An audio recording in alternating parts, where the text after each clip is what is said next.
Баткенде жыныстык жол менен опузалап акча талап кылган кыз кармалды. Баткен облусунда опузалап акча талап кылууга шектелип 23 жаштагы кыз кармалды. Бул тууралуу облустук милициядан билдиришти. Маалыматка ылайык, Лейлек районундагы Разаков шаарынын 2003-жылы туулган тургунус 2026 жылдын январь айынын баш чендеринде Сүлүктүү шаарынын 16 жаштагы тургуну менен таанышып, аны өзүнүн мурдагы таанышы Сүлүктүү шаарынын 20 жаштагы тургуну менен телефон аркылуу тааныштырып, аларга көмүскө жай уюштуруп, жыныстык катнашка барууга көндүрүп ортомчулук кылган.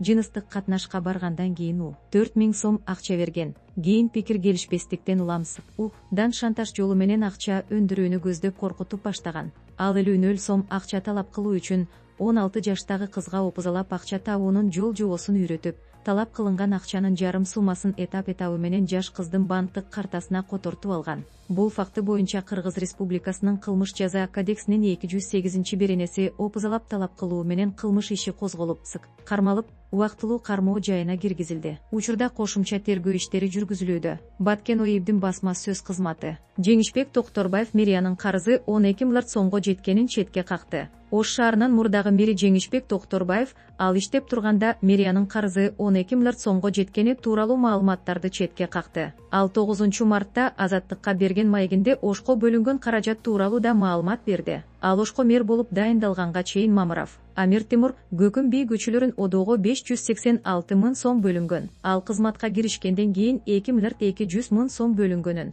ага бир катар көчөлөр одолуп, Ошто баш аягы 100 чакырымга жакын жолго асфальт төшөлгөнүн айтты. Жеңишбек Токторбаев анын ичинен 70 кым жолго асфальт төшөө жергиликтүү бюджеттин эсебинен каржыланганын кошумчалады. Мэрияны карызга батырып кетиптир деген доомат калп. Муниципалдык капиталдык курулуштан подрядчы компанияларга 750 миң сом, шаардык жол куруу ишканасында 1 миллиард 500 миң сомдун тегерегинде карыз бар. Жалпы шаарда аткарылган иштер боюнча подрядчы ишканаларга 2 миллиард 300 миң сомдун тегерегинде карыз бар, деди ал. Айдоочулук күбөлүккө байланышкан бир катар алдамчылыкка шектүү кармалды. Айдоочулук күбөлүк алып берем деп алдаган алдамчылыктын бир катар фактылары боюнча шектүүн кармалды. Бул тууралуу Бишкек шаарынын ИИБнин басма сөз кызматы билдирди. Маалыматка ылайык, 2025 жылдын 25 декабрь күнү Бишкек шаарынын Октябрь районунун ИИБна ОУ аттуу жаран жазуу жүзүндө арыз менен кайрылган.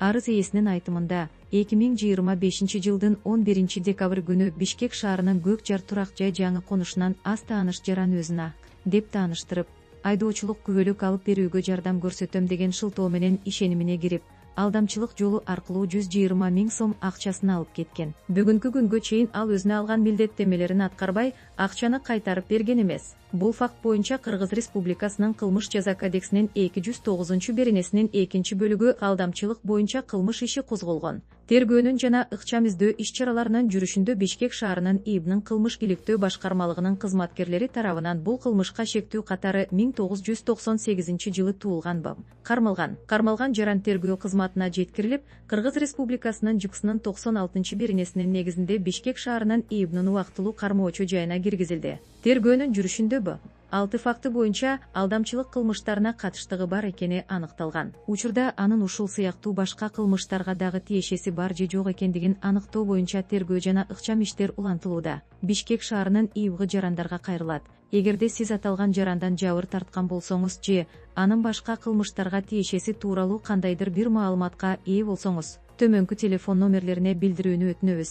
0505 91 91 49 07 103 35 15 65 жана 102. Орусиянын абактарында 1126 кыргыз жараны жаза мөөнөтүн өтөп жатат. Орусиянын түрмөлөрүндө 1126 кыргыз жараны жаза мөөнөтүн өтөп жатат. Бул тууралуу Новосибирск шаарындагы Кыргыз Республикасынын башкы консулу Айбек Айдарбеков Жогорку кеңешинин эл аралык иштер, коргонуу, коопсуздук жана миграция боюнча комитетинин жыйынында билдирди. Анын айтымында алардын 143 Новосибирск шаарындагы түзөтүү мекемелеринде турат. Биз алардын 138 менен жолугуп маектештик. Жарандарыбыздын көпчүлүгү баңгизатка байланыштуу кылмыштар, зордуктоо, каракчылык жана алдамчылык үчүн камакка алынган. 2025 жылы 311 кыргыз жараны депортацияланган. Бул депортациялангандардын жалпы санынын 7-8% түзөт. Мындай учурларда биз мүмкүн болушунча көп жарандарыбызды мекенине кайтаруу үчүн иштейбиз. Алар учурда убактылуу кармоочу жайларда кармалууда, деп билдирди Айбек Айдарбеков.